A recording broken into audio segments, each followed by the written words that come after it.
లోకేష్ బాబు గారు తెలుగుదేశం పార్టీ కార్యకర్తకి జీవితమంతా రుణపడి ఉండాలి, ఉంటామని కూడా ఈ సందర్భంగా మీ అందరికీ తెలియజేస్తున్నాను. ఈ రోజు ఒక ముఖ్యమైనటువంటి అంశం వ్యవసాయం.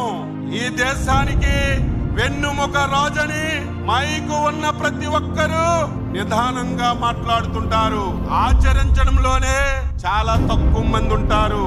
ఈ రోజు వ్యవసాయాన్ని అత్యంత ప్రాధాన్యతగా తీసుకొని మళ్ళీ ఈ రాష్ట్రంలో వ్యవసాయాన్ని లాభసాటిగా చేయాలి, రైతే రాజుగా తయాలని మీరిచ్చినటువంటి అధికారాన్ని సంవత్సర కాలంగా ఏ విధంగా చేస్తున్నామో మీ అందరికీ ఒక సందర్భంలో తెలియజేస్తున్నాను. గత 5 సంవత్సరాలు అత్యంత ప్రాధాన్యత కలిగిన రంగాలు వ్యవసాయ రంగాన్ని, నీటిపారుదల రంగాన్ని గత ప్రభుత్వం తాళం వేసి అస్తవ్యస్తం చేసింది.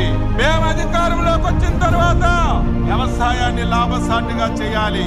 గత ప్రభుత్వం రైతుకి గిట్టుబాటు ధర లేదు, పండిన పంట కొన్నటువంటి నాదులు లేడు, ఉంటే 5 మాసాలు 6 మాసాలు డబ్బులు ఇచ్చినటువంటి పరిస్థితి లేదు.